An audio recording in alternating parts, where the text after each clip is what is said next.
I got involved with them after being somebody who had to keep somebody I loved alive on the side of the road for nearly 2 hours. And I realized then that I didn't have the skill sets. Hey, adventurer! Bridget Hallam from Throw Your Leg Over here, and I'm really excited today because I am chatting with the fabulous Deborah Geerts. So, Deb is the owner and director of First Aid for Motorcyclists, and she delivers crash management training, first aid training for motorcyclists all around Australia, which is amazing. And also, in the interests of full disclosure, Deb did put an ad in one of our guidebooks, the one for Southeast Queensland and Northern New South Wales. All right. Hi, Deb. How are you going?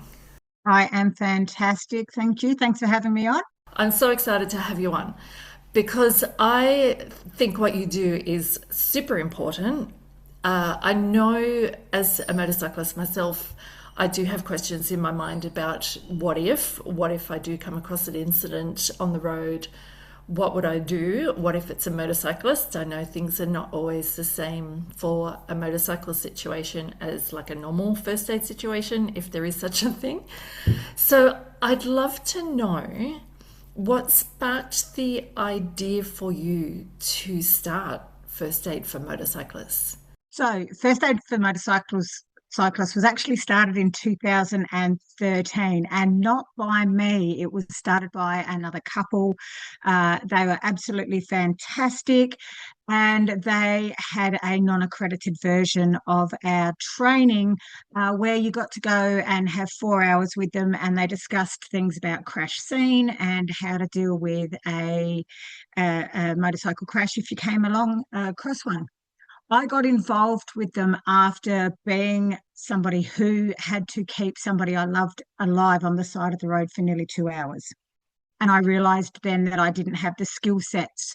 And so when First Aid for Motorcyclists came about, quite a few of my friends were actually franchisees holders of First Aid for Motorcyclists at the time.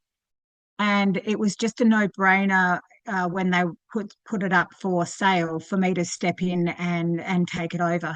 I'd dealt with them from the get-go, from when they'd started. I'd had them come to some of my events to do tech talks to the people at my events. And for me, it was just a no-brainer because I've been there, I've experienced it, and I knew that I wanted to be able to do better for the motorcycle community. Wow, that's a deep reason to do it, isn't it? Oh, absolutely. Yeah, wow. And may I ask how it works? Because I know that you do sort of travel all over the countryside to deliver the training. So if someone's interested, like, and they think, oh, well, I'm either in Perth or I'm in Canberra, like, how does it actually work? So, how it works is I actually have 11 amazing trainers around Australia. So, it used to just be me, and now we have grown to a team of 11. And just quietly, I have two more positions going. Um, but we do have people in every state. I do travel a fair bit to do a lot of the training as well, but I have some really highly skilled people who are all motorcyclists that live the ethos and breathe the ethos that I do, that we want to do better for the motorcycle community. We want everybody to come home, not come home in bits and pieces. Yeah, that's fantastic. I love that it's available in so many different places. So now I'd love to know more about you, Deb. How did you start riding and how did you fall in love with motorcycles?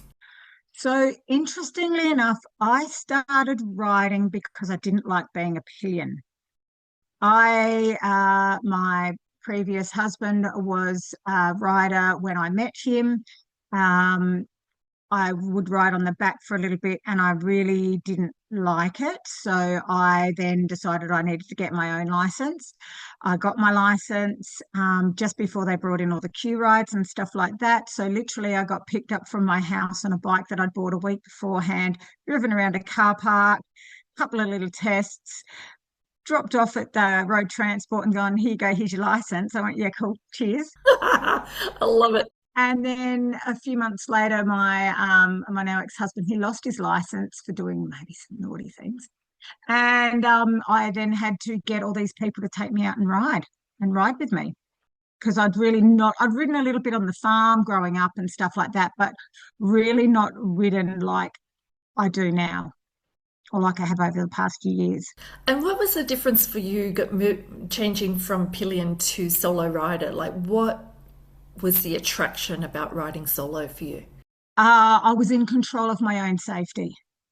That was the biggest thing for me. I was in control of my own safety. I could go the speed I wanted to go or go as slow as I wanted to go. And I was then responsible for myself. I wasn't making my life somebody else's responsibility. So that's what really got me into riding. And then I just found that there's this whole other community with riding. We, regardless of if we know each other or not, we look after each other. Doesn't matter really what we ride or where we're riding or if we are a rider or if we are a pillion, we look after each other. So I really love that aspect of it. Yeah, I love that too. I love that I love that motorcycles are like an instant connection with someone else and someone that you might have nothing in common with except motorcycles. But it's like a language that you both understand without saying a word. I love that so much. Oh, absolutely. And what would you say, Deb, that you have learned about yourself or life from your years of riding and being part of this community? Look, I've learned lots of things. Lately, I've learned that I'm a really good trainer, but I'm not necessarily a very good rider. And that continuing doing rider training skills is important. I've definitely learned that. One day I'll tell you the story about how a scooter made me cry, and not just like little tears, a proper ugly snot out my nose kind of cry. Oh, please tell me now. So last year I went and did some advanced motorcycle training to move forward to become an instructor, a riding instructor, and to do my TLI, part of a grant that I have in Queensland to fund rider training and fund my courses that I do in Queensland. Anyway, I worked out over those 3 days that my entire riding life has been cruiser, cruiser, cruiser, cruiser, cruiser. Oh, yeah, cruiser. Oh, maybe a cruiser. And so in 3 days, we had to ride a whole heap of different bikes, from sports bikes to 250s to 700s to scooters. And the scooter made me cry because I could not work out how to figure eight it. Oh, Yeah, like it really gave me anxieties. But anyway, that course made me realize that rider training is so important, that we are not invincible, that it doesn't matter that I've been riding for over 20 years now.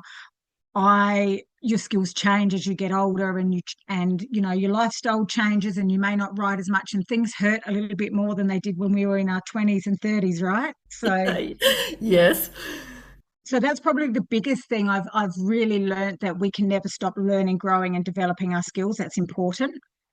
I have learned that we aren't invincible, and that if we have good skill sets, we can do good for others. And I've really been humbled over the past 8 years of doing motorcycle crash management, how many people actually care about others in our community, as in riders care for riders. Because you've got to think, every person that comes to our training doesn't come for them. They come because they care about others that they ride with. So it's the most selfless, humbling thing to see that people are there because of other people, not for themselves. You know what? I hadn't even thought of it that way, but you're exactly right. Yeah, I love that. I don't do training for me. I do training for in case you come off, Mm, so I can help you. It's not about me. yeah. I'm going on a bit of a tangent here, but Alan and I have what we call crash cards inside our helmets. It's basically a card with things like our blood type and our emergency contacts in there. which is aimed at paramedics more than people who just come across an accident. But I'm wondering if you can share just one tip perhaps with our fabulous listener, just one tip that you would suggest in terms of first aid for when they're out and about on their motorcycle. As in tips for something to do or just how to be prepared? Or either, both.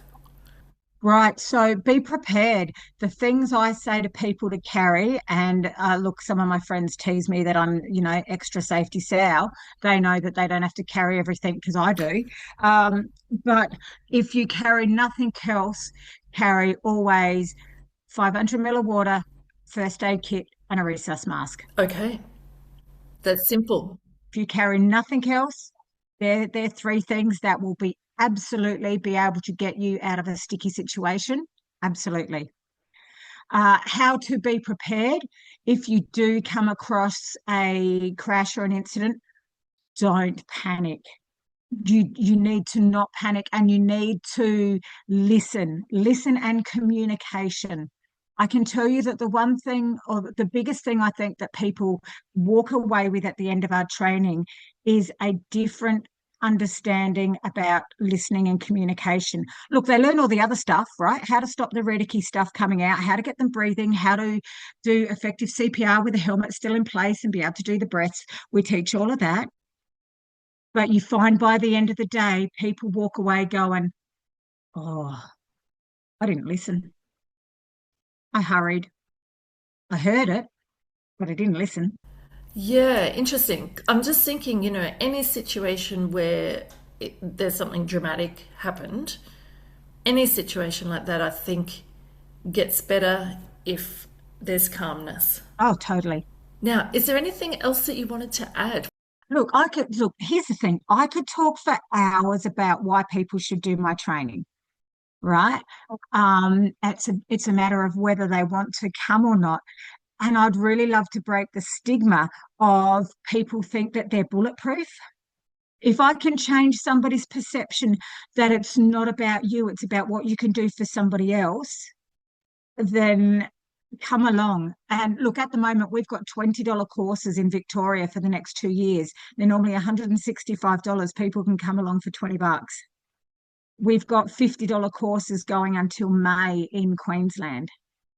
And I'm about to go over to Western Australia because I've been asked by the Western Australian Road Safety to go over there. So Motorcycle Council and over there. So I'm going over there because there's nobody that does what we do over there.